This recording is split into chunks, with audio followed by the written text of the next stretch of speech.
저 소년을 당장 포박하라. 쓰러진 사내는 산채로 잡아가야 한다. 협곡 한가운데 서슬퍼런 칼날을 든 흑살이 30명이 어린 마부와 쓰러진 사내를 겹겹이 둘러쌌다.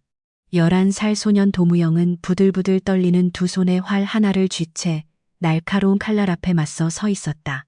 소년의 뒤에 기댄 채 쓰러진 사내의 입에서는 가느다란 숨소리만 간신히 새어나왔다. 소년의 이름은 도무영이라 했다. 태어나기도 전부터 역적의 자식이라는 낙인이 찍힌 채 모진 운명을 물려받은 아이였다. 그러나 훗날 사람들은 이 운명의 사흘을 두고 하늘이 이 나라를 살린 사흘이라 칭송하며 기억하게 된다. 옛날 옛적 소백산 깊은 자락에 갈대골이라 불리는 작은 마을이 있었다. 사방이 첩첩산중이라. 서걱거리는 갈대 소리가 온 마을을 가득 채우곤 했다. 이곳은 한양에서 영남으로 내려가 길목에 자리 잡은 산골 역참 마을이었다. 그 역참 마구간에는 도무영이라는 어린 마부가 살고 있었다. 나이는 겨우 11살로 또래보다 체구는 작고 가냘팠으나 마구간 일만큼은 어느 어른 못지않게 야무지게 해냈다. 새벽이면 누구보다 먼저 마구간으로 달려가 말의 갈기를 정성스레 빗기고 발굽에 묻은 진흙을 닦아내며 여물을 챙겼다. 아직 먼동이 트기도 전에 마구간이 정갈하게 정돈되어 있으면 역참 사람들은 모두 도무영이 벌써 다녀갔음을 알 수 있었다. 도무영의 곁에는 늘 한 노인이 머물렀다. 사람들에게 성노인이라 불리는 구분 등의 흰 눈썹을 가진 늙은 마부였다. 본래 이름은 석갑술이었으나 갈대골 사람들에게는 그저 성노인이라는 호칭이 더 익숙했다. 그의 오른손 셋째 손가락은 첫째 마디부터 잘려나가 없었다. 젊은 시절 어떤 사고로 손가락을 잃었다고만 전해질 뿐 성노인은 단 한 번도 그 내력을 입에 올린 적이 없었다. 그의 허리춤에는 낡고 해진 활깍지 하나가 늘 매달려 있었다. 엄지와 검지 사이에 끼워 활시위를 당길 때 사용하는 가죽 도구였다. 실밥이 터지고 색이 바랜 모습이 한눈에 보아도 아주 오래된 물건임을 짐작하게 했다. 어르신 그 깍지는 왜 항상 차고 다니십니까? 이제 활도 쏘지 않으시면서요. 도무영이 호기심 어린 눈으로 물으면 성노인은 매번 같은 말로 대답을 대신했다. 그냥 두거라. 도무영은 어릴 적부터 그 말을 들으며 자랐기에 그 의미를 누구보다 잘 알고 있었다. 그냥 두거라는 말이 나오면 그 이상은 더 물을 수 없었다. 성노인은 도무영을 핏덩이 갓난아기일 때 거두어 정성으로 키운 은인이었다. 어떤 경위로 아이를 품에 안았는지 도무영의 친부모가 누구인지에 대해 성노인은 평생 입을 굳게 다물었다. 도무영 역시 그것이 두 사람 사이에 깨뜨려서는 안 될 약속임을 본능적으로 이해하고 있었다. 11해라는 세월 동안 성노인은 친아버지처럼 도무영을 먹이고 재우며 삶을 가르쳤다. 도무영에게 이 노인은 세상의 전부이자 유일한 안식처였다. 그런 도무영이 사람 다음으로 마음을 깊게 준 존재가 하나 더 있었다. 마구간 가장 안쪽 구석의 낡은 기둥에는 늙은 말 질풍이가 묶여 있었습니다. 한때는 세도가의 명마로 이름을 떨쳤다. 하나 이제는 너무 늙어 짐을 끌지도 사람을 태울 수도 없는 처량한 신세였습니다. 역참 주인은 쓸모를 다한 짐승이라며 몇 번이나 없애려 했으나 그때마다 성노인은 자신의 세경을 깎아가며 질풍이의 목숨을 부지해 주었습니다. 어르신 저 말은 이제 아무런 보탬도 되지 않는데 왜 계속 살려두십니까 하는 물음에 성노인은 잠시 질풍이를 바라보다가 대답했습니다. 그냥 두거라. 성노인은 어디서든 늘 그 대답뿐이었습니다.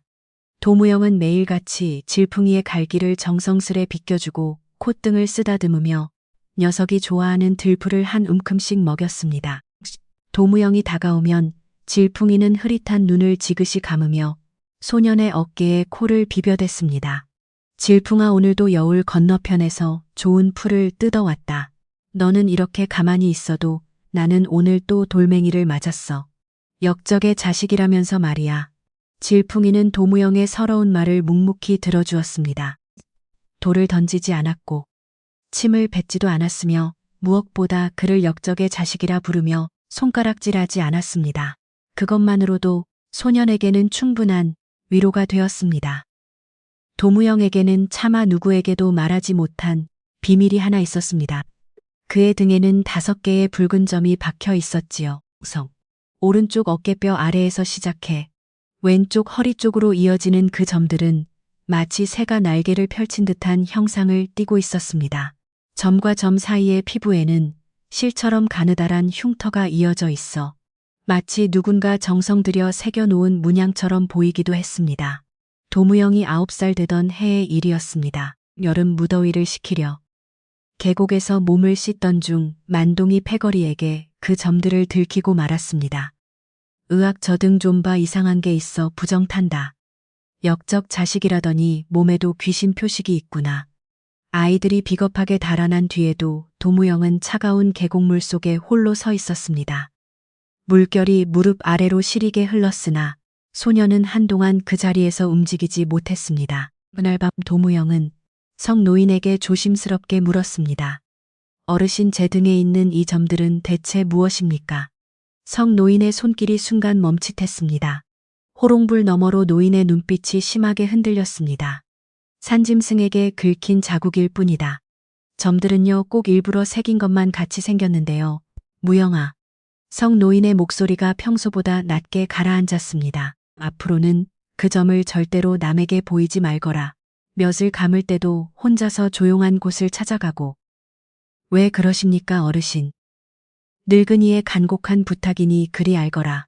성 노인의 눈빛에는 평소와 달리 무거운 기색이 서려 있었습니다. 마치 할 말이 태산 같으나 입 밖으로 낼 수 없는 이의 얼굴이었습니다. 도무영은 더 이상 묻지 못했습니다. 소년에게는 또 다른 비밀이 있었습니다. 어릴 때부터 수없이 되풀이되는 기묘한 꿈이었습니다. 꿈속에는 늘 허물어져 가는 낡은 담벼락이 나타났습니다. 담장 너머에서는 아기의 울음소리가 들려왔는데 그것은 말로 다 할 수 없이 아프고 간절한 통곡이었습니다. 도무영은 그 담벼락을 넘어 아기에게 가려 했으나 다리가 천근만근 무거워 말을 듣지 않았습니다. 말을 들어 올리려 할수록 몸이 바닥으로 더 깊이 가라앉는 것만 같았지요. 그러다 문득 그 서러운 울음소리가 뚝 끊기며 꿈에서 깨어나곤 했습니다. 그 침묵이 어찌나 무겁던지 도무영은 늘 그 순간 가쁜 숨을 몰아쉬며 잠에서 깼습니다. 이마에는 식은땀이 흘렀습니다. 캄캄한 방 안에 혼자 누워 천장을 바라보며 도무영은 왜 그 꿈이 이다지도 무서운지 알지 못했습니다. 성 노인에게 한 번 말한 적이 있었습니다. 어르신, 이상한 꿈을 자꾸 꿉니다. 담벼락 너머에서 아기가 울다가 갑자기 멎는 꿈입니다. 성 노인이 한참 동안 아무 말이 없었습니다. 그러더니 작게 말했습니다. 그냥 꿈이다. 도무영아, 잊어라. 도무영은 잊으려 노력했습니다. 그러나 꿈은 멎지 않았습니다. 성 노인의 방 안쪽에는 낡은 나무 상자 하나가 있었습니다. 작은 자물쇠가 채워진 상자였습니다. 도무영은 그 상자에 대해 묻지 않았습니다. 다만 도무영이 늘 품에 지니고 다니는 물건이 하나 있었습니다. 낡은 비단 보자기에 쌓인 비녀 반쪽이었습니다. 한쪽 끝이 깔끔하게 꺾여 있는 손가락 2마디 길이의 은빛 조각이었습니다. 어릴 때 성 노인이 건네주며 말했습니다. 이것은 내 어머니이신 임씨 부인께서 남기신 것이니라. 어디서도 잃어버리지 말거라. 어머니는 어떤 분이셨습니까? 훌륭한 분이셨다. 어떻게 훌륭하셨나요? 성 노인은 그 이상은 말하지 않았습니다. 도무영은 그 은비녀 반쪽을 볼 때마다 가슴 한켠이 쓰리고 따뜻해지는 것을 느꼈습니다. 어머니의 얼굴도 목소리도 알지 못하면서 어쩐지 그 차가운 은빛 조각에서 어머니의 온기가 느껴졌습니다. 갈대골에서 도무영을 도무영이라고 제대로 불러주는 사람은 딱 하나 있었습니다. 역참 어귀에 있는 작은 약방집 주인인 견의사의 손녀 서채령이었습니다. 나이는 12살로 도무영보다 1살 위였습니다. 작고 마른 몸에 눈이 유달리 빛나는 아이였습니다.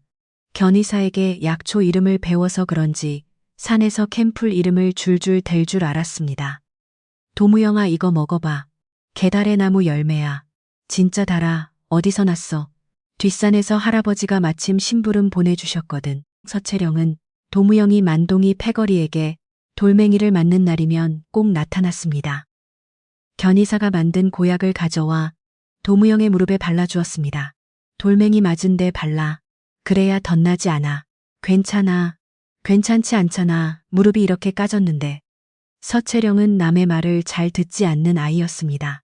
도무영이 괜찮다 해도 기어이 고약을 발라주고 나서야 돌아갔습니다. 도무영, 그런 서채령이 어쩐지 싫지 않았습니다. 어느 날 저녁이었습니다. 역참 담벼락 옆에 나란히 앉아 별을 보다가 서채령이 말했습니다. 도무영아, 너는 말이야. 언젠가 이 마을을 떠날 것 같아. 왜 그런 생각을 해? 그냥 그런 느낌이야. 도무영, 내 눈에는 이 마을이 전부가 아닌 것 같거든. 도무영은 그 말에 딱히 대답하지 못했습니다. 그저 하늘을 올려다 보았습니다. 소백산 위로 별이 쏟아질 듯 빽빽했습니다. 그 별들이 너무도 멀리 있는 것 같아서 도무영은 그냥 눈을 내리깔았습니다. 도무영이 11살 되던 해 초가을의 일이었습니다. 한양에서 사대부 일행이 역참에 들렀습니다. 보랏빛 관복을 입은 중년 사내인 홍치도가 역참 마당에서 도무영을 보더니 채찍을 가볍게 휘둘렀습니다. 마부 자식이라더니 눈빛이 건방지구나. 채찍이 휙 바람을 가르며 도무영의 팔에 내려앉았습니다. 붉은 자국이 길게 그어졌습니다.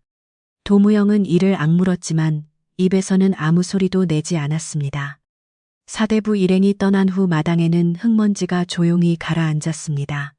성노인은 아무 말 없이 도무영을 마구간 안쪽으로 데려갔습니다. 질풍의 여물통 옆에 한동안 말이 없었습니다. 마구간 안에는 말이 건초를 씹는 소리만 가끔 들려왔습니다. 도무영은 팔에 채찍 자국을 손으로 누르면서 고개를 숙이고 있었습니다. 도무영이 먼저 입을 열었습니다. 어르신, 저는 왜 태어나면서부터 이런 신세입니까? 양반으로 태어났더라면 채찍 같은 건 맞지 않았을 텐데요. 성노인이 도무영의 팔 위에 거친 손을 올렸습니다. 한동안 말이 없었습니다. 잠시 후 성노인이 천천히 입을 열었습니다. 무영아, 씨앗 하나가 있다고 하자. 씨앗이요. 그 씨앗이 기름진 밭에 떨어지면 좋겠지.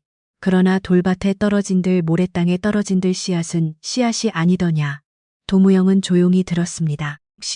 씨앗은 어느 땅에 떨어지든 하늘을 향해 자라는 법이니라. 뿌리를 깊이 내려 돌을 밀어내고 모래를 뭉치게 하면서 자라는 게야. 사람도 그와 같으니라. 저는 그럴 수 있을까요? 석 노인이 도무영의 얼굴을 들어 마주 보았습니다. 주름진 눈에 깊은 빛이 어려 있었습니다. 내가 지금 이 자리에서 버티고 있다는 것 자체가 이미 그리하고 있다는 것이다. 노인이 도무영의 어깨를 한번 가볍게 두드렸습니다. 도무영은 그 손의 무게를 고스란히 느꼈습니다. 채찍 자국보다 그 손길이 더 오래 남을 것 같았습니다. 도무영은 그 한마디를 오래도록 가슴에 품었습니다.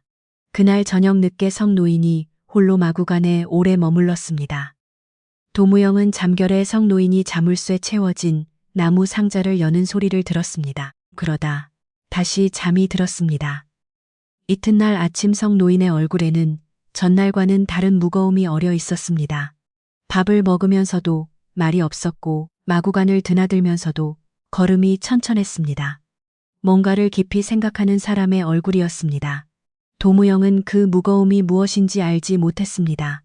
그로부터 며칠 후 갈대골 하늘의 검은 까마귀 떼가 남쪽에서 날아들었습니다. 갈대 위를 빙빙 돌며 까악까악 울어댔습니다.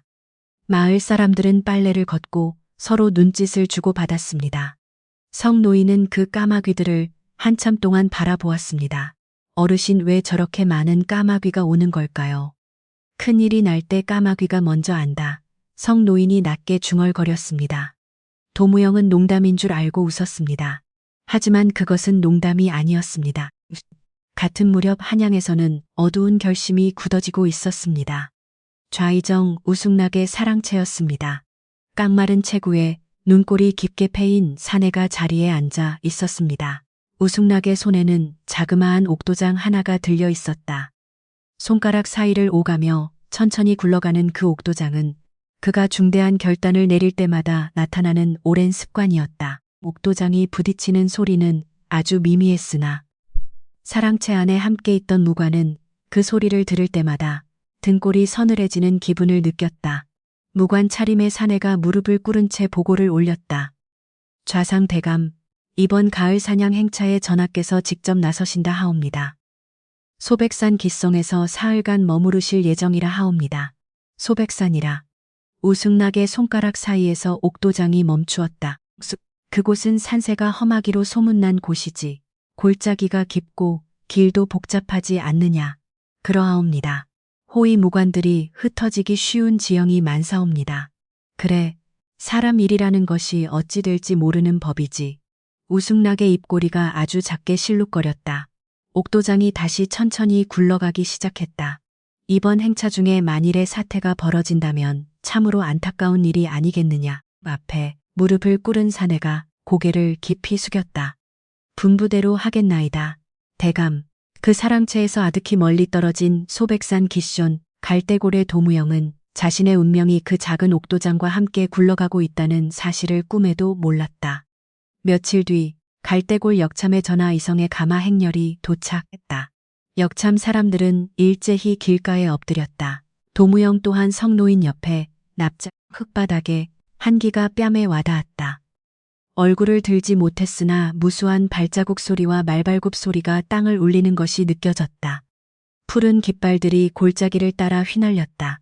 어영청의 호위 무관들과 시종들, 그리고 수락한 사람들까지 끝도 없이 줄을 이었다. 행렬 한가운데 누런 가마 하나가 천천히 지나갔다. 가마의 발이 살짝 들리더니 그 안에서 온화한 목소리가 흘러나왔다. 이 마을 사람들은 모두 일어나거라. 굳이 엎드리지 않아도 괜찮느니라. 역참 사람들이 그 소리에 하나둘 고개를 들었다. 도무영도 조심스레 고개를 들었다. 가마의 발은 이미 다시 내려앉아 얼굴을 볼 수는 없었지만 그 목소리만은 도무영의 가슴 속에 오래도록 남았다. 위험이 넘치면서도 어딘가 따스한 사람 냄새가 느껴지는 목소리였다. 성노인의 등은 가마가 지나가는 내내 팽팽하게 굳어 있었다. 고개를 들고 나서도 눈길만은 결코 가마 쪽을 향하지 않았다. 도무영은 그 기묘한 태도를 눈치챘으나 차마 묻지 못했다. 행렬이 소백산 깊은 곳으로 완전히 올라가고 나서야 성노인이 나직이 읊조렸다. 제발 무사히 지나가야 할 텐데. 도무영은 그 말이 품은 뜻이 무엇인지 알지 못했다. 해가 하늘 중턱에 걸려 머물던 시각이었다. 도무영은 역참 옆 헛간에서 여물을 나르고 있었다. 그때 멀리 산 위쪽에서 이질적인 소리가 들려왔다. 서채령, 저 소리 들려? 도무영이 서채령에게 물었다. 서채령은 약초 바구니를 든 채 막 약방에서 나오던 참이었다. 무슨 소리 말이야. 산 위에서 꼭 활시위를 당기는 것 같은 소리가 났어. 서채령이 귀를 기울여 갈대 이삭이 바람에 흔들리며 서걱거리는 소리만 들려왔다. 바람 소리 아닐까. 이 골짜기는 원래 희한한 소리가 자주 들리잖아. 그러나 도무영의 마음은 좀처럼 진정되지 않고 어수선했다. 그것은 결코 단순한 바람 소리가 아니었다. 그 소리에는 무언가 팽팽하게 당겨지는 긴장감이 서려 있었답니다. 잠시 후 성노인이 헛간 쪽으로 종종 걸음으로 급히 달려왔지요. 도무영아. 도무영은 성노인의 얼굴을 보고는 깜짝 놀라고 말았어요. 안색이 새파랗게 질려 있었거든요. 그때 역참 마당으로 말 한 마리가 들어왔답니다. 온몸이 땀과 핏물로 뒤범벅이 된 백마였지요. 비틀거리며 마당으로 들어선 말 등에는 한 사내가 위태롭게 엎드려 있었어요. 사내의 옆구리에는 화살이 깊숙이 박혀 있었답니다. 말은 마당 한가운데에서 그대로 앞무릎을 꺾으며 쓰러졌고 사내의 몸은 옆으로 미끄러지듯 흙바닥에 떨어졌지요. 도무영이 사내에게 달려가며 다급하게 소리쳤습니다. 노인님, 사람이 화살을 맞았습니다. 성노인이 도무영보다 한 발 앞서 사내의 곁에 섰어요. 그런데 기이한 일이 벌어졌답니다. 성노인의 시선이 사내의 옷자락에 닿는 순간 그의 두 다리가 후들거리기 시작했어요. 흙먼지와 핏물로 엉망이 된 옷이었지만 그 옷감의 결은 결코 예사로운 것이 아니었지요. 비단 중에서도 최고로 치는 상등품이었어요. 성노인은 그것이 무엇을 뜻하는지 단박에 알아차렸답니다.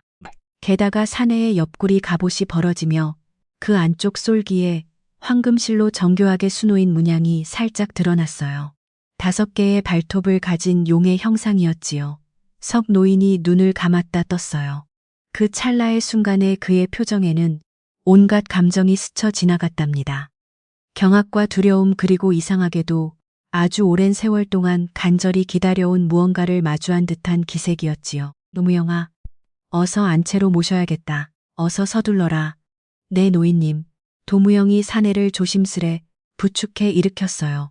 사내는 낮은 신음을 내뱉으며 도무영의 어깨에 온몸을 기댔지요.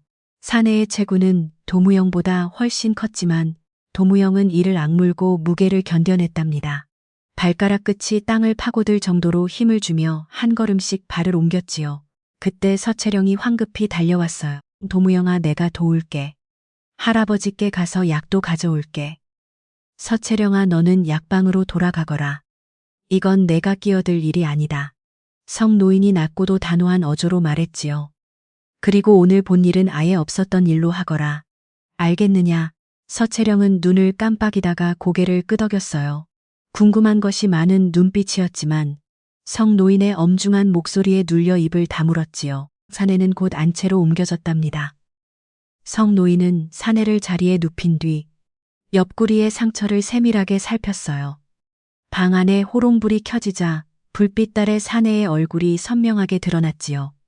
흙먼지에 덮여 있었음에도 이마가 반듯하고 눈매가 고다 범상치 않은 기운이 느껴지는 얼굴이었답니다. 성노인이 화살이 박힌 주변을 손가락으로 가느다랗게 더듬으며 말했어요. 각천만다행으로 화살촉이 그리 깊이 박히지 않았고 뼈도 상하지 않았구나. 노인님께서 의술에도 조예가 있으신 줄은 몰랐습니다. 도무영이 놀라며 물었지요. 예전에 조금 익힌 바가 있다. 성노인은 사내의 옷을 갈라내고 깨끗한 천을 물에 적셔 주변의 핏물을 닦아내기 시작했어요. 도무영은 옆에서 천을 건네고 물그릇을 받쳐들었지요. 도무영아, 이분의 어깨를 흔들리지 않게 단단히 잡아라. 네 노인님. 도무영은 두 손으로 사내의 어깨를 묵직하게 눌렀답니다. 사내가 눈을 반쯤 떴다가 다시 감았습니다. 성노인이 화살대를 두 손으로 잡았습니다. 노인의 손은 분명히 떨리고 있었으나 일손을 멈추지는 않았습니다. 성노인은 짧게 숨을 들이켜더니 단번에 화살을 뽑아냈습니다. 이성이 낮은 신음을 내뱉으며 몸을 파르르 떨었습니다. 도무영은 사내의 어깨를 두 손으로 꽉 눌러 잡았습니다. 뽑혀 나온 화살대 끝에는 검붉은 피가 맺혀 있었습니다. 성노인은 미리 이겨두었던 약초를 상처 부위에 꾹꾹 눌러 발랐습니다. 그러고는 깨끗한 천을 가져와 상처를 단단히 여몄습니다. 오랜 시간이 흐르고 나서야 사내의 호흡이 조금씩 안정을 찾기 시작했습니다.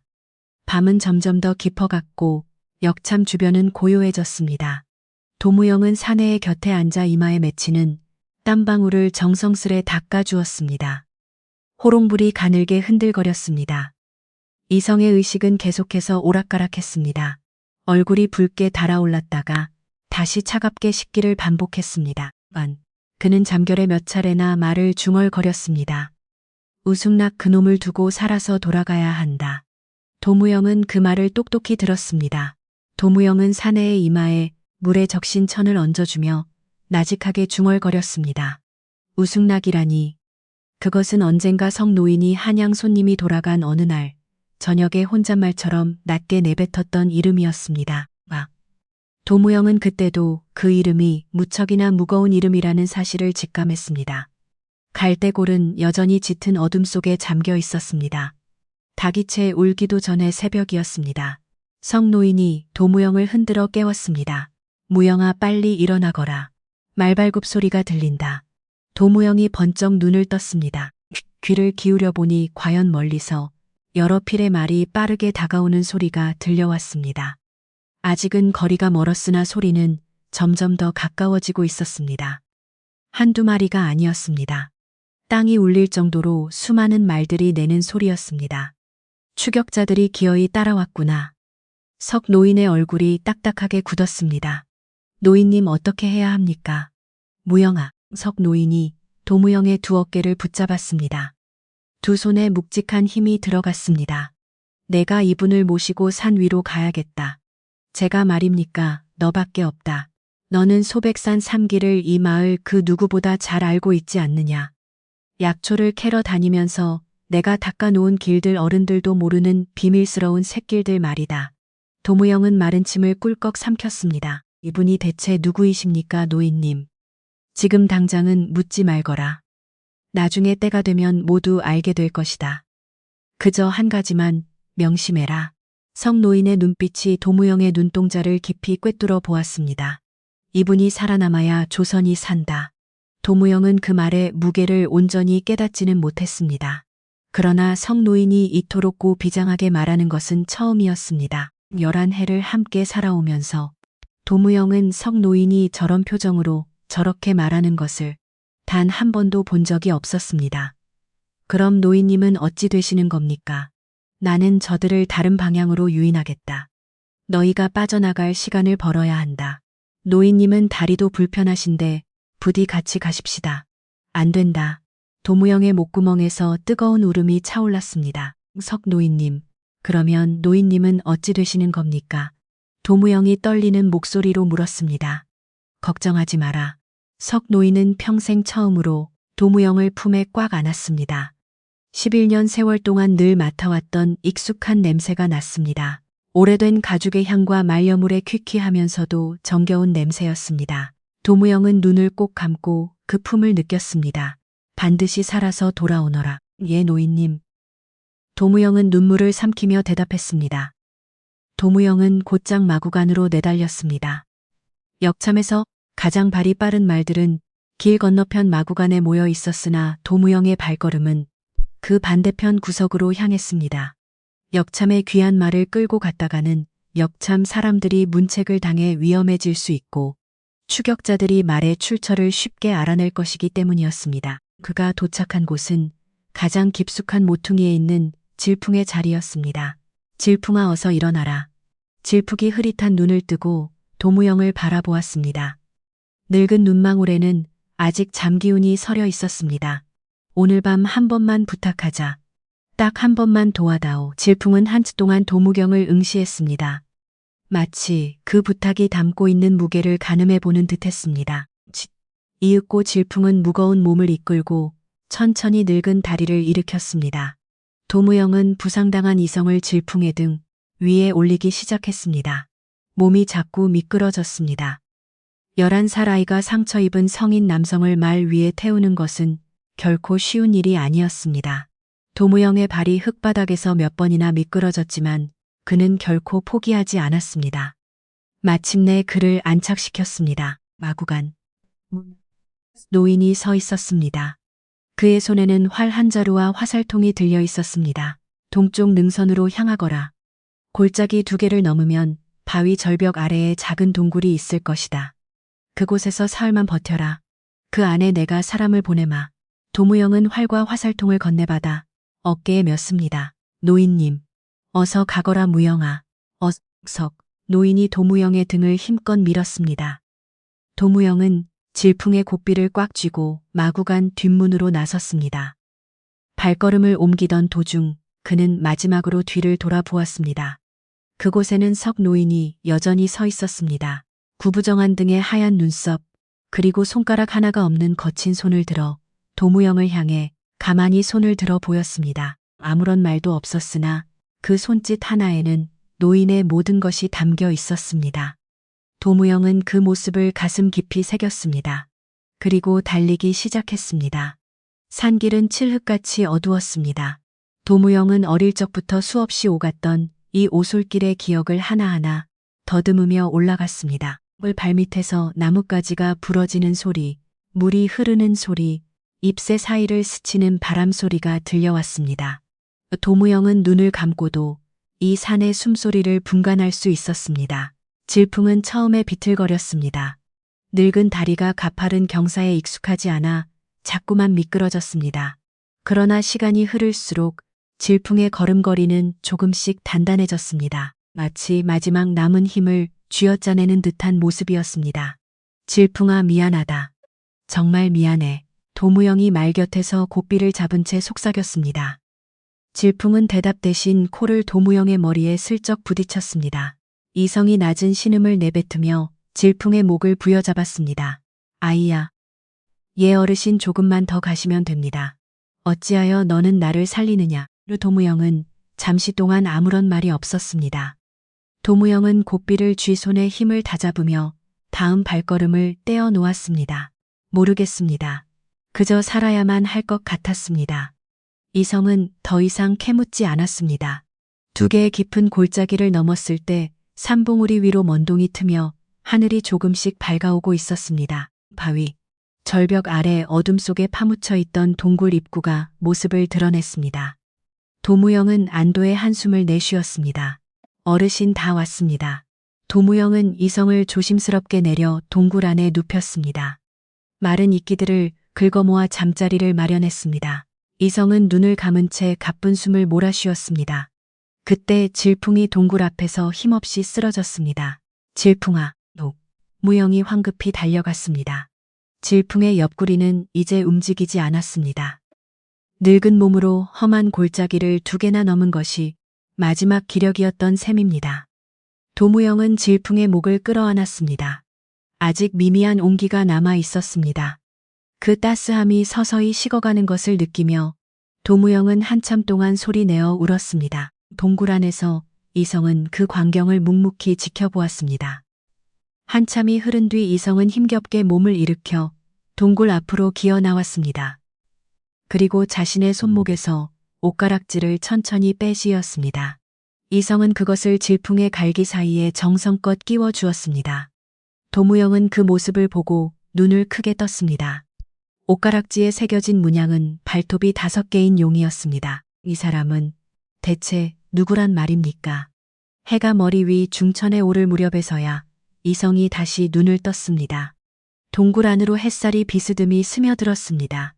도무영은 동굴 어귀에 앉아 졸음과 싸우며 주변을 경계하고 있었습니다. 바깥에서 바람이 나뭇잎을 스치는 소리가 들릴 때마다 도무영은 바짝 긴장하며 고개를 들었습니다. 너의 이름이 무엇이냐? 이성의 나지막한 목소리가 동굴 안에 울렸습니다. 도무영은 이성의 곁으로 다가갔습니다. 그러고는 이마에 손을 얹어 살폈습니다. 여전히 열기가 남아 있었지만 지난밤보다는 훨씬 나아진 기색이었습니다. 도무영이라 하옵니다. 무영이라. 없을 무의 그림자 영자를 쓰느냐. 도무영은 고개를 가로저었습니다. 잘 모르겠습니다. 그냥 도무영입니다. 이성이 작게 웃음을 터뜨렸습니다. 입가에 힘겹게 매달린 옅은 웃음이었습니다. 무영아, 나를 이곳까지 데려다 준 저 늙은 말은 내 말이더냐. 네, 제 말이라기보다는 제가 지극정성으로 돌보던 말이었습니다. 이름은 질풍이라 불렀습니다. 이성은 동굴 입구 쪽을 바라보며 지그시 눈을 감았습니다. 잠시 정적이 흘렀습니다. 질풍이라. 참으로 좋은 이름이구나. 어르신 대체 누가 이리 만드신 것입니까? 그것은 묻지 말아다오. 그럼 어디서 오신 분이십니까? 그것 또한 나중에 저절로 알게 될 것이다. 이성의 목소리는 차분했습니다. 고통 속에서도 어딘가 부드러움이 느껴지는 말투였습니다. 무영아, 예, 어찌하여 나를 살리려 하였느냐. 그대로 죽게 내버려 두었어도 너와는 상관없는 일이었을 텐데. 도무영은 잠시 생각에 잠겼습니다. 이마 위에 물을 적신 천을 정성스레 갈아주며 대답했습니다. 성노인께서 반드시 살려야 한다고 하셨습니다. 성노인이라 하면 그 늙은 마부를 말하는 것이냐. 예, 저를 거두어 키워주신 양아버지 되시는 분입니다. 이성의 눈빛이 잠시 흔들렸습니다. 도무영의 얼굴을 다시 한번 찬찬히 뜯어보는 듯했습니다. 그 노인이 너에게 그런 말을 하더냐. 이분이 살아남아야 조선이 산다고 하셨습니다. 이성은 한참 동안 입을 굳게 다물었습니다. 천장을 응시하며 가늘게 내뱉는 숨결 속에는 형언할 수 없는 수많은 감정이 서려 있는 듯 보였습니다. 밤이 깊어가자 동굴 밖은 풀벌레 소리로 가득 찼습니다. 도무영은 동굴 입구에 등을 기대고 앉아 주변을 경계하며 망을 보았습니다. 멀리 산 아래쪽에서는 이따금 횃불빛이 어른거렸습니다. 우승나게 명령을 받은 흑사리가 산줄기를 샅샅이 뒤지며 추격해 오고 있었던 것입니다. 도무영은 그 불빛을 지켜보며 눈을 부릅뜨려 애썼으나 이틀 밤낮을 제대로 자지 못한 몸은 천근만근 무거워져만 갔습니다. 결국 의식의 끈이 느슨해진 찰나 도무영은 다시금 그 지독한 꿈속으로 빠져들고 말았습니다. 무너져 내리는 담벼락 너머에서 들려오는 애처로운 아기의 울음소리. 도무영은 담을 넘어가려 발버둥쳤지만 다리는 마치 거대한 돌덩이가 된 것처럼 한치도 움직이지 않았습니다. 아기의 울음소리는 점점 잦아들더니 이내 뚝 끊겨버렸습니다. 그 뒤를 이은 침묵이 너무나도 거대하고 무거워 도무영은 비명을 지르려 했으나 목소리조차 나오지 않았습니다. 바쁜 숨을 몰아쉬며 잠에서 깨어났을 때 누군가 도무영의 어깨를 흔들고 있었습니다. 어느새 정신을 차린 이성이 도무영의 곁에 앉아 있었습니다. 어린 녀석이 무슨 꿈을 그리 험하게 꾸었기에 이토록 몸을 떨고 있느냐.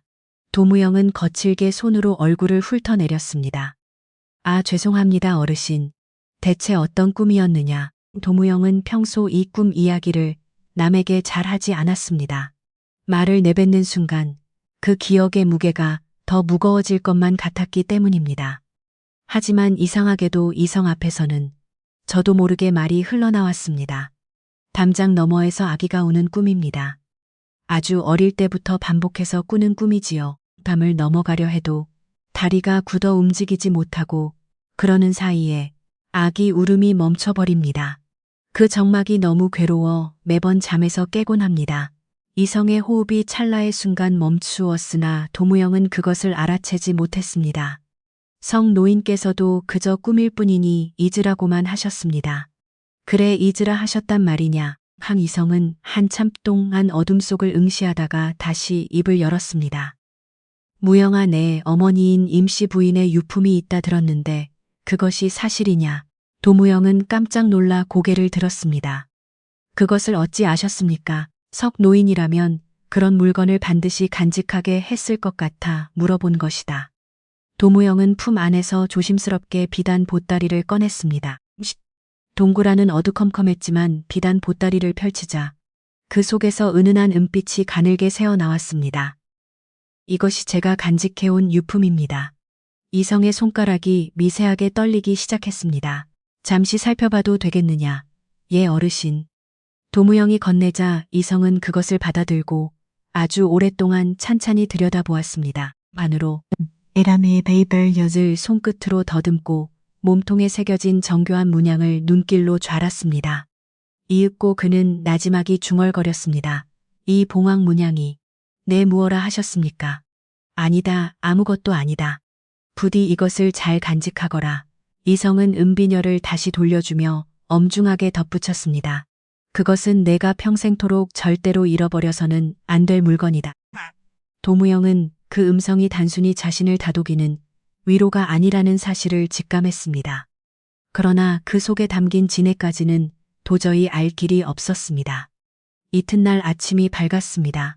동굴 앞에는 자욱한 산안개가 뿌옇게 피어올라 시야를 가리고 있었습니다.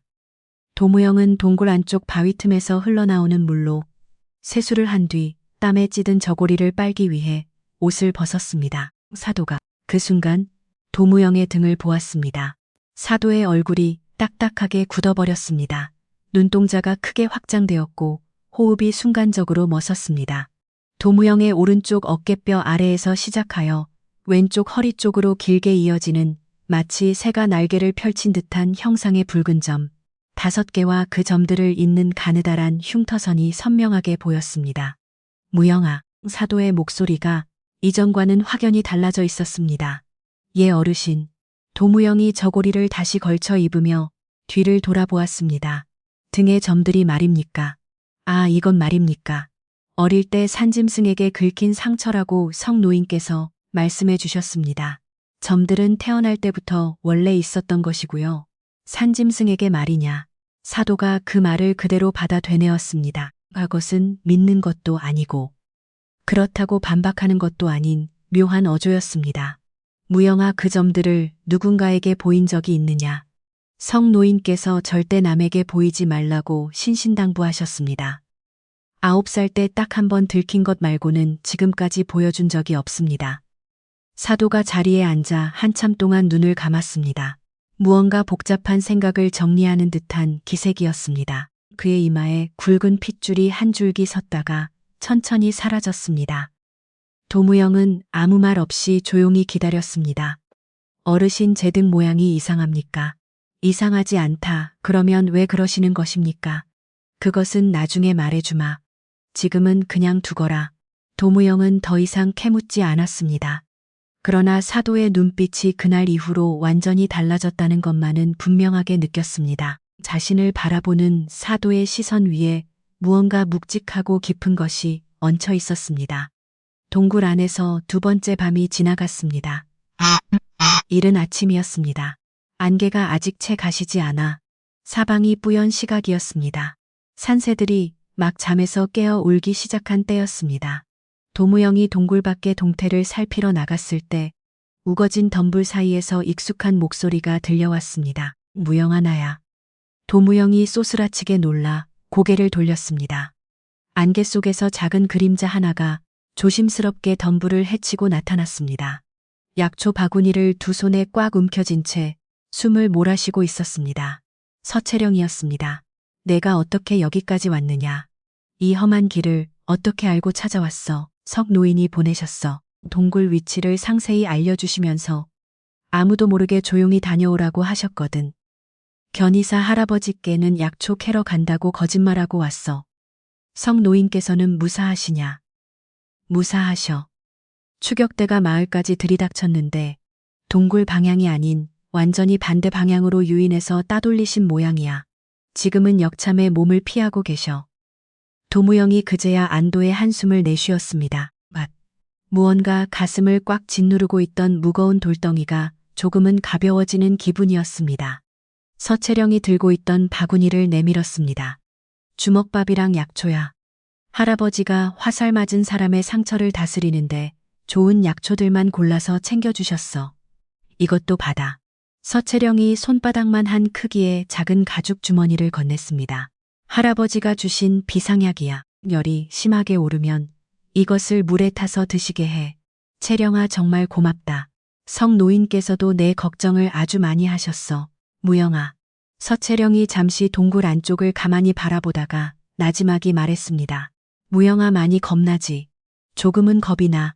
그래도 절대 포기하지 마. 너는 원래 한번 마음먹으면 끝까지 꺾이지 않잖아. 서채령이 바구니를 도무영에게 넘겨주고는 서둘러 몸을 돌려 떠나려 했습니다. 채령아, 도무영이 그녀의 뒷모습을 불렀습니다. 고마워, 정말로. 서채령이 빙긋 웃었습니다. 나중에 일이 다 끝나고 나서 이야기해. 어서 가거라, 도무영. 서채령이 덤불 사이로 자취를 감추었습니다. 안개가 그 뒷모습을 금세 집어삼켜 버렸지요. 도무영은 한참 동안 그 자리에 서 있었습니다. 반드시 살아 돌아가서 서채령에게 제대로 고맙다는 인사를 전해야겠다고 도무영은 생각했습니다. 사흘살째 새벽이 밝아오고 있었습니다. 이성이 몸을 일으켜 앉아 있었지요. 안색이 한결 나아진 모습이었습니다. 이틀이 지나며 상처에는 딱지가 앉았고 열도 많이 내려 있었습니다. 어르신, 좀 어떠십니까? 많이 나아졌구나. 모두 성노인 덕분이다. 의술 솜씨가 범상치 않으시더구나. 예전에 조금 배우셨다고만 하셨습니다. 서채령이 가져다 준 주먹밥을 나누어 먹었지요. 이성이 먼저 자기 몫을 반으로 나누어 도무영에게 내밀었습니다. 도무영아, 이것도 먹거라. 저는 괜찮습니다. 아니다. 너는 이 사흘 동안 제대로 먹은 것이 없지 않느냐. 도무영은 주먹밥을 받아 먹었습니다. 주먹밥을 씹으며 도무영은 동굴 입구 너머 소백산을 바라보았습니다. 숲이 아침 햇살에 젖어 있었습니다. 어린 거사, 나에게 한 가지 솔직하게 대답해 줄 수 있겠느냐? 예. 내가 이 일을 하면서 두렵지는 않았느냐? 도무영은 잠시 생각에 잠겼습니다. 두렵습니다. 지금도요. 그런데도 멈추지 않는 이유가 무엇이냐? 석 노인께서 부탁하셨으니까요. 그리고 도무영이 주먹밥을 손에 쥐 채 잠시 침묵했습니다. 이분은 반드시 살아야 할 것 같았기 때문입니다. 처음부터요. 이성이 도무영을 오랫동안 바라보았습니다. 무언가 말하려다 삼키는 듯한 표정이었습니다. 그래, 그 마음이면 충분하다. 이성이 움직일 수 있게 되자 두 사람은 산을 내려가기로 했습니다. 한양으로 통하는 큰 길이 소백산 동쪽으로 나 있었지요. 산을 내려가 그 길로 접어들면 이성은 한양으로 돌아갈 수 있었습니다. 도무영이 이성의 팔을 자기 어깨에 걸쳤습니다. 두 사람은 소백산 동쪽 능선을 천천히 타기 시작했습니다. 나무 사이로 아침 햇살이 비쳐 들었습니다. 바람이 시원했습니다. 평소라면 이런 산길이 좋았겠지만 지금 도무영의 눈은 쉼없이 사방을 살폈습니다. 그 사람이 산 중턱에서 협곡 어귀에 다다랐을 때였습니다. 도무영이 이성을 바위 그늘로 급히 끌어당겼습니다. 어르신, 잠시만요. 도무영이 조심스럽게 고개를 내밀었습니다. 협곡 양쪽 절벽 위에 검은 옷을 입은 흑사리들이 자리를 잡고 있었습니다. 활을 든 채 협곡 아래를 내려다보고 있었지요. 협곡 입구 역시 10명가량의 무리가 막고 있었습니다. 앞길도 막히고 돌아서면 뒷길마저 끊길 형국이었습니다. 포위됐습니다. 이성도 상황을 파악했습니다. 절벽 위까지 거리가 얼마나 되느냐? 화살이 닿는 거리입니다. 활이 있느냐? 동굴에 두고 왔습니다. 성 노인께서 챙겨주신 것이 있었는데 돌아가서 가져오기에는 시간이 없습니다. 저들이 먼저 우리를 발견할 것입니다. 도무영이 주변을 살폈습니다. 협곡 입구를 막고 있는 자들의 말, 안장에 활 2장이 걸려 있었습니다. 도무영은 그 거리를 가늘했습니다. 저 말에 활이 있었습니다. 저 말에서 활을 빼오면서 동시에 협곡으로 뛰어들 수 있겠느냐. 도무영이 거리를 가늘했습니다. 말 위에 올라타 달리면서 활을 잡아채면 됩니다. 어릴 때 성노인이 가르쳐 주셨습니다. 말 위에서 물건을 잡아채는 법을 말입니다. 그러면 그 활로 쏠 수 있겠느냐. 말을 달리면서 해본 적은 없습니다. 도무영이 솔직하게 말했습니다. 그래도 할 수 있겠느냐. 도무영은 잠시 눈을 감았습니다. 성노인의 목소리가 들렸습니다. 말과 한 몸이 되어라. 말이 달리는 리듬을 타면 몸이 먼저 안다. 도무영이 눈을 떴습니다. 해보겠습니다. 도무영이 바위 그늘을 박차고 달렸습니다. 짧은 거리였지만 전력이었습니다. 협곡 입구 쪽 말들이 도무영을 보고 휙 고개를 들었습니다. 말 주인들이 소리치기도 전에 도무영은 이미 말 한 마리의 안장에 뛰어오르고 있었습니다. 안장에 걸린 활을 낚아채고 옆에 꿰어둔 화살통을 빼내고 고삐를 잡아당겨 협곡 안으로 말머리를 돌렸습니다. 저놈 잡아라. 절벽 위에서 외침이 터졌습니다. 화살이 빗발치듯 날아오기 시작했습니다. 하나가 도무영의 귀 옆을 스쳐 지나갔습니다. 도무영은 고삐를 놓았습니다. 대신 무릎으로 말 옆구리를 조였습니다. 성노인의 말이 온몸으로 떠올랐습니다. 말을 타는 것은 말 위에 앉는 것이 아니라 말과 같은 속도로 숨 쉬는 것이니라. 무릎이 곱비고 허리가 방향타며 춤결이 신호다. 말이 도무영의 무릎 압력을 느끼고 방향을 잡았습니다. 도무영의 두 손이 활을 들었습니다. 화살을 시위에 먹였습니다. 말이 달리는 진동이 도무영의 몸통으로 올라왔습니다. 도무영은 그 진동에 맞서지 않고 몸을 실었습니다. 말의 발굽이 땅에서 떨어지는 순간 첫 번째 화살이 날아갔습니다. 절벽 위 흑사리 대원 하나의 활 시위를 끊었습니다. 말이 다음 리듬으로 넘어갈 때 두 번째, 세 번째, 네 번째, 다섯 번째 화살이 연달아 날아갔습니다. 정확히 활 시위만 끊었습니다. 협곡 입구 쪽 흑사리들의 활도 무력화했습니다. 5발, 모두 도무영이 협곡 절반을 달리는 동안이었습니다. 이자가 누구냐? 마부 새끼라 하지 않았느냐? 절벽 위에서 고함이 터졌습니다. 활을 잃은 자들이 칼을 뽑아 들었지만 아래로 내려오려면 시간이 걸렸습니다. 도무영이 협곡 끝 바위 그늘로 말을 몰았습니다. 이성이 기다리고 있었습니다. 도무영이 말에서 뛰어내렸습니다. 손이 떨렸습니다. 심장이 쿵쿵 뛰었고 숨이 가빴습니다. 자기가 방금 무엇을 한 건지 실감이 나지 않았습니다. 5발이 모두 시위를 끊었구나. 이성의 목소리가 낮게 떨렸습니다. 어르신 괜찮으십니까? 무영아, 예. 그 활법성 노인에게 배운 것이냐? 예, 말 위에서 몸으로 방향을 잡는 것이랑 말의 리듬에 맞춰 화살을 날리는 것 말입니다. 마부일에서 가장 중요한 기본이라 하셨습니다. 도무영의 말에 사도가 잠시 눈을 감았다. 그 눈꺼풀 뒤로 무언가 거대한 감정이 요동치는 듯 보였다. 무영아, 그 활법은 마상영궁이라 불리는 것이니라. 마상영궁이라고요? 말 위에서 멈추지 않고 화살을 쏟아내는 기법이지. 예전 어느 무관 가문이 대대로 이어오던 비전 활법이었단다. 무관 가문요? 나중에 성 노인에게 여쭈어 보아라. 그분이 모든 것을 답해 주실 것이다. 사도의 음성에는 형용하기 힘든 단단한 무게가 실려 있었다. 도무영은 더 이상 묻지 않았다. 추격자들의 활이 무력화된 사이 두 사람은 서둘러 협곡을 빠져나왔다. 성노인이 미리 일러두었던 산막이 소백산 잿길 자락에 있었다. 해가 뉘엿뉘엿 저물어갈 무렵이었다.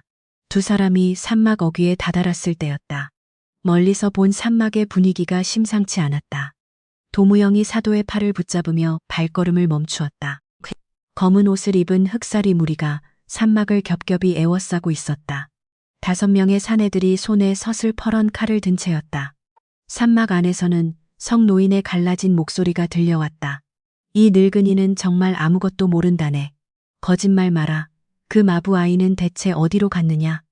도무영의 가슴이 철렁 내려앉았다. 그는 다급히 사도의 팔을 움켜쥐었다.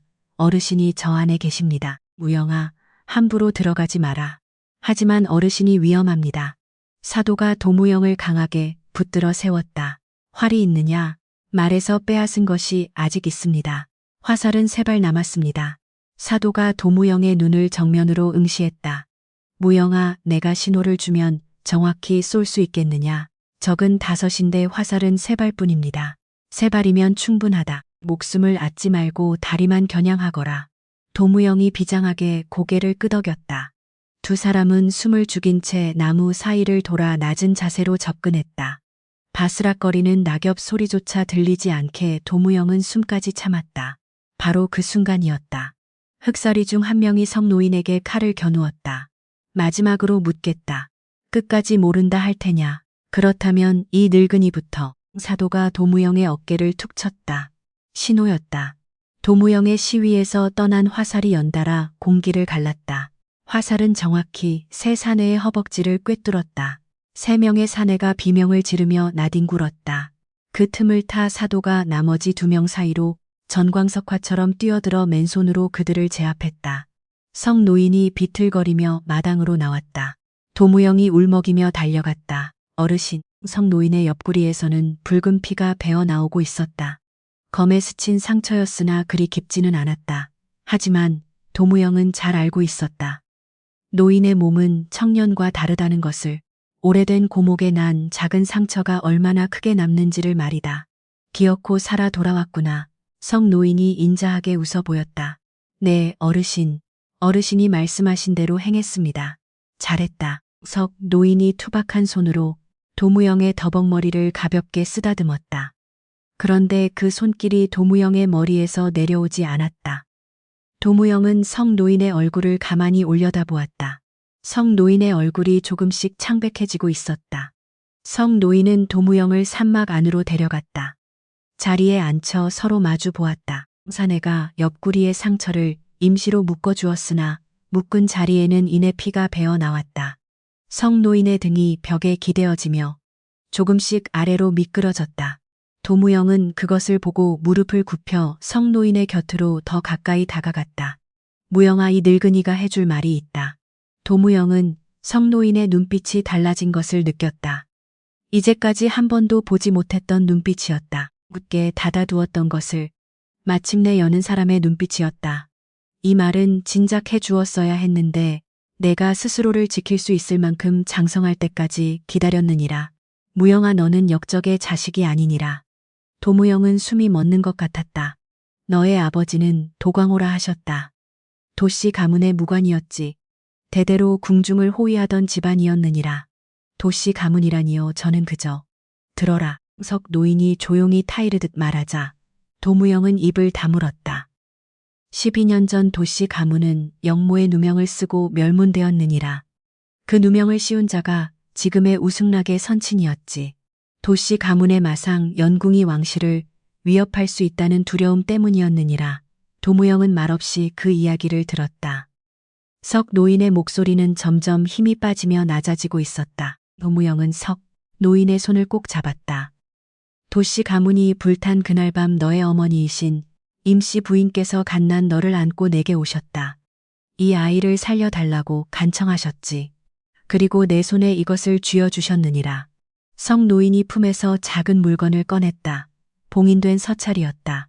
이것이 도씨 가문이 영모에 가담하지 않았다는 증거를 담은 서찰이니라. 네. 어머니께서 가문의 결백을 밝힐 수 있도록 미리 마련해 두신 것이지. 도무영의 눈에 눈물이 가득 차올랐다. 어머니는 너와 헤어진 그날 돌아가셨다. 성노인의 눈에도 눈물이 고였다. 깊게 패인 눈가의 주름 사이로 눈물이 흘러내렸다. 이 늙은이가 너를 데리고 갈대골로 왔지. 어르신, 그 은비녀는 어머니께서 꽂고 계시던 비녀가 아닙니까? 도무영의 물음에 성노인이 고개를 끄덕였다. 그렇다. 당신께서 내게 직접 꺾어서 주셨지. 나머지 반쪽은 갈대골 도씨 가문 신주 단지 아래에 묻어두었다. 도무영은 한참 동안 아무 말도 하지 못했다. 담벼락 너머의 꿈, 아기 울음소리가 갑자기 멎어버리는 그 꿈. 그 꿈이 바로 자기 자신의 이야기였던 것이다. 어르신 왜 진작 말씀해 주시지 않으셨습니까? 우승락이 살아있는 한 내가 도씨 가문의 핏줄임을 알면 목숨이 위태로웠기 때문이다. 내가 스스로를 지킬 수 있을 때까지 기다려야 했느니라. 석 노인이 낡은 활깍지를 허리에서 풀었다. 그리고 그것을 도무영의 손바닥 위에 올렸다. 이것을 받아라. 도무영의 손이 가늘게 떨렸다. 이것은 도씨 가문의 마상 연궁을 익힌 자만이 차던 깍지니라. 내 손가락에는 맞지 않아 한평생 끼지 못하고 소중히 보관해왔다. 이제 이것을 내 허리에 차도록 하여라. 정녕 내 아버지가 차던 것이란다. 도무영은 활깍지를 가슴에 꼭 안아들었다. 성노인이 도무영의 두 손을 맞잡았다. 이미 싸늘한 기운이 돌기 시작한 손이었다. 도무영은 그 손을 더욱 꽉 거머쥐었다. 무영아 씨앗은 어느 땅에 떨어지든 결국 하늘을 향해 자라는 법이니라. 도무영은 터져나오는 울음을 참지 못했다. 내 어르신 잘 알고 있습니다. 이 늙은이 걱정은 말거라. 이제 가거라 무영아. 성노인의 눈이 천천히 감겼다. 맞잡고 있던 도무영의 손에서 힘이 스르륵 빠져나갔다.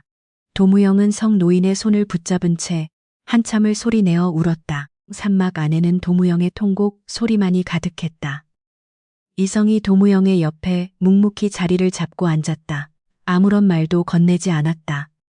그저 그 자리에 함께 머물며 슬픔을 나누었다. 도무영은 눈물이 다 마를 때까지 한참을 울었다. 이윽고 도무영이 천천히 성노인의 손을 내려놓았다. 떨리는 손길로 성노인의 눈꺼풀을 가만히 닫아주었다. 도무영이 자리에서 일어났다. 뺨에는 눈물 자국이 남아 있었으나 눈빛은 이전과 달리 매섭게 변해 있었다. 전하 도무영이 이성을 불렀다. 이 서찰을 열어보아도 되겠습니까? 열어보아라. 도무영이 떨리는 손으로 서찰의 봉인을 뜯었다. 서찰 안에는 두 가지가 들어있었다.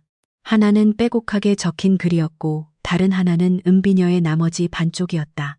도무영이 두 조각을 맞추어 보았다. 조각은 빈틈없이 딱 들어맞았다. 두 쪽이 하나가 되자 비녀에 새겨진 봉황 문양이 비로소 온전한 모습을 드러냈다. 도무영이 글을 읽어 내려갔다. 도씨 가문이 영모에 가담하지 않았다는 사실이 적혀 있었다. 오히려 우승락의 선친이 꾸민 음해에 빠져 영모의 누명을 썼다는 내용이었다. 그 증거로 당시 궁중 내에 있던 인물 2명의 진술을 받아 봉인했다는 기록이 명시되어 있었다. 도무영이 서찰을 이성에 건넸다. 이성이 서찰을 받아 천천히 읽었다. 글을 읽어 내려갈수록 이성의 표정은 무겁게 가라앉았다. 내용을 다 확인한 후 이성은 오래도록 침묵했다. 서찰을 든 이성의 손끝이 미세하게 떨리고 있었다. 무영아, 내 전하, 너는 지금 이 서찰을 어떻게 하고 싶으냐? 도무영은 곧장 대답하지 않았다. 잠시 성노인이 누워있는 자리를 처연하게 바라보았다. 돌아가신 아버지를 되돌려 드릴 수는 없습니다. 어머니도 마찬가지입니다. 저를 돌봐주시던 성노인조차 이제는 곁에 계시지 않습니다. 이성이 고개를 끄덕였다. 그렇겠지. 그러나 도무영이 서찰을 다시 자기 가슴에 소중히 안았다. 이것을 그냥 묻어두기에는 너무나 많은 분이 이 종이 한 장 때문에 목숨을 잃으셨습니다. 이성이 도무영을 오랫동안 응시했다. 내가 진정 원하는 것이 무엇이냐? 도무영이 대답했다. 이 서찰이 마땅히 가야 할 곳으로 전해지기를 원합니다. 마땅히 가야 할 곳이라면 전하께 가야지요. 산막 안에 무거운 정적이 내려앉았다. 이성의 두 눈에 복잡한 감정이 스쳐 지나갔다. 도무영이 무릎을 꿇으려 하자 이성이 급히 도무영의 팔을 붙들어 세웠다. 무릎 꿇지 말거라. 도무영함이 너에게 무릎을 꿇어야 할 사람이다. 이성 전하께서는 도무영의 두 손을 따뜻하게 맞잡으셨다. 무영아, 이 나라의 왕실이 도씨 가문에 큰 빚을 졌다. 12년 전 선왕의 시절에 충직한 신하가 억울한 누명을 쓰고 가문이 멸문지화를 당했지. 과인은 그 진실을 알게 된 후 바로잡으려 했으나 우승락이 이를 막기 위해 나를 해하려 한 것이다. 무영이 떨리는 목소리로 물었다. 그러하셨습니까? 전하께서는 고개를 끄덕이며 말씀하셨다. 내가 살린 것은 오직 나뿐만이 아니다. 도씨 가문의 억울한 명예 또한 함께 살려낸 것이니라. 무영의 눈에서 뜨거운 눈물이 흘러내렸다. 이성 전하는 서찰을 건네받아 품 안에 소중히 갈무리하셨다. 그러고는 창밖으로 멀리 보이는 소백산의 능선을 한참 동안 묵묵히 바라보셨다. 어느 정도 시간이 흘렀을까? 산막 너머에서 말발굽 소리가 들려왔다. 단 한 필의 말이었다. 도무영은 즉시 화를 치켜들었다. 잠시 후 산막의 문이 천천히 열렸다. 그곳에는 검은 안대를 쓴 사내 사도가 서 있었다. 그는 양팔을 높이 들어 자신에게 무기가 없음을 증명했다. 허리춤에는 칼도 없었고 등에는 활통조차 보이지 않았다. 무영이 시위를 당긴 채 매서운 목소리로 물었다. 누구냐? 사도가 대답했다. 도광호 어른의 동료였던 반덕만의 아우다. 그 말에 무영의 손이 잠시 흔들렸다. 이성 전하께서 무영의 앞으로 당당히 걸어 나오셨다. 내가 반덕만의 아우라면 도대체 어찌하여 이 일을 꾸민 것이냐. 흑영 사도가 전하를 정면으로 바라보았다. 저의 형님은 억울하게 목숨을 잃었습니다. 도광호 어른과 함께 말입니다. 그 원한을 갚을 길이 없어 우승락의 밑으로 들어갔습니다. 전하께서 다시 물으셨다. 그래서 짐을 죽이려 했던 것이냐. 사도가 고개를 숙이며 말했다. 우승락은 전하를 없애면 모든 증거가 영원히 묻힐 것이라 했습니다. 그래서 그를 따랐습니다. 전하가 의아한 듯 물으셨다. 그런데 어찌하여 이 자리에 홀로 나타난 것이냐. 사도가 무영을 지그시 바라보았다. 협곡에서 저 아이가 쏘는 활을 보았습니다. 전하께서 물으셨다. 그 활법이 어떠하였기에 그러느냐. 사도의 목소리가 파르르 떨렸다. 말 위에서 쏘는 연궁이었습니다. 그것은 제 형님이 생전에 즐겨 쓰시던 활법이었습니다. 도씨 가문에서 직접 전수받으신 비기라고 하셨지요. 저도 어릴 적에 몇 번 본 적이 있습니다. 그런데 저 아이가 형님과 똑같은 모습으로 활을 쏘는 것을 보고 아차 싶어 멈춰야겠다고 생각했습니다. 산막 안에는 무거운 침묵이 감돌았다. 도무영은 겨누었던 활을 천천히 내렸다. 이 서찰을 한번 보시겠습니까? 무영이 서찰을 내밀자 사도가 이를 받아 읽어 내려갔다. 한쪽 눈에서 굵은 눈물이 뺨을 타고 흘렀다. 형님은 역적이 아니셨군요. 이성 전하께서 엄중히 말씀하셨다. 처음부터 그러하였다. 사도는 그 자리에 털썩 무릎을 꿇었다. 전하, 소신의 죄를 달게 받겠습니다. 전하께서는 무영을 바라보며 말씀하셨다. 네, 죄는 엄히 다스려야 마땅하나 그 분노가 어디서 기인했는지 짐은 잘 알고 있다. 그러고는 무영을 가리키며 덧붙이셨다. 이 아이가 나를 살렸다. 왕이기 때문이 아니라 사람이라서 살린 것이라 하더구나. 무영은 그 말씀에 고개를 들었다. 나 또한 마찬가지다. 내 형님도 도광호도 사람으로서 충성을 다했던 것이다. 그 마음을 되찾고 싶다면 나와 함께 한양으로 가자꾸나. 사도는 한참 동안 바닥에 엎드려 어깨를 들썩이며 울었다. 그러고는 천천히 일어나 대답했다. 전하를 끝까지 따르겠습니다. 도무영은 성노인이 숨을 거두며 누워 계셨던 자리를 애틋하게 바라보았다. 어르신, 지금 이 모습을 보고 계십니까? 이후 한양으로 환궁하신 이성 전하께서는 우승락을 처단하여 죗값을 치르게 하셨다. 우승락의 옥도장이 손에서 떨어지는 순간 12년이라는 긴 세월 동안 맺혀있던 억울함이 비로소 풀리기 시작했습니다. 도씨 가문에 영모의 누명을 씌웠다는 추악한 진실이 만천하에 드러난 것이지요. 조정에서는 도씨 가문의 명예를 공식적으로 회복시켰고 도무영에게는 마침내 아버지의 이름이 돌아왔습니다. 도씨 가문의 종손 도무영. 그러나 도무영은 그 위세당당한 이름을 앞세우려 하지 않았습니다. 전화 앞에 엎드린 도무영이 조용히 입을 열었습니다. 전화 한 가지만 여쭈어도 되겠습니까? 말해 보거라. 제 이름은 그저 도무영으로 살고 싶습니다. 도시 가문의 자손이라는 명분보다 갈대골에서 성노인께서 불러주시던 그 도무영으로 남고 싶사옵니다. 전하 이성은 잠시 도무영을 지그시 바라보다가 이내 작게 고개를 끄덕였습니다. 그리하도록 하거라. 황공하옵니다 전하. 도무영이 깊게 절을 올렸습니다. 무영아 예 전하. 따로 원하는 것이 더 있느냐. 도무영은 잠시 생각에 잠겼습니다. 성노인님의 묘를 갈대골 뒷산에 모시고 싶습니다. 어르신께서 생전에 가장 좋아하시던 자리가 그곳에 있습니다. 그리하라. 그리고 질풍이도 그 곁에 묻어주고 싶사옵니다. 전하가 여슨 미소를 지으며 대답했습니다. 그것 또한 그리하도록 하거라. 세월이 흘러 도무영은 어영청의 늠름한 무관이 되었습니다. 그는 갈대골에 갈 때마다 성노인의 묘와 질풍이의 무덤을 가장 먼저 찾았습니다. 소백산 자락의 서늘한 바람이 갈대숲을 흔드는 소리를 들으며 도무영은 늘 같은 말을 나직이 읊조렸습니다. 어르신 씨앗이 이제 제법 자랐습니다. 그는 평생토록 활깍지를 허리에서 떼지 않았습니다. 그리고 두 조각으로 나뉘어 있던 은비녀를 정성껏 이어붙여 서채령의 머리에 꽂아 주었습니다. 이게 뭐야? 어머니인 임씨 부인의 유품이었다고 하더구나. 성 노인께서 소중히 간직하고 계셨던 것이야. 무영아, 응, 정말 고마워. 서채령의 눈에 눈물이 맺혔고 도무영은 말없이 인자한 미소를 지었습니다. 훗날 도무영이 노인이 되었을 때 사람들이 그에게 물은 적이 있었습니다.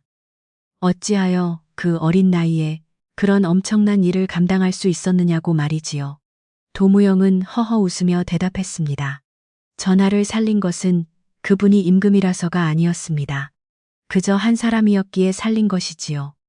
그 마음은 11살 소년일 때나 나이가 들어 노인이 되었을 때나 결코 다르지 않습니다. 자, 오늘의 이야기는 여기까지입니다. 그날 밤 갈대골에서 11살 도무영이 내린 선택은 단순히 전하 한 사람의 목숨을 구한 것이 아니었습니다. 도시 가문의 12년 묵은 억울함을 씻어냈고 묻혀있던 진실 하나를 세상 밖으로 살려낸 것이지요. 여러분이라면 그날 밤 도무영과 같은 선택을 하실 수 있었을까요? 댓글로 여러분의 소중한 의견을 들려주세요. 오늘도 야담묘지경과 함께 해주셔서 진심으로 감사합니다. 다음 이야기에서 다시 찾아뵙겠습니다.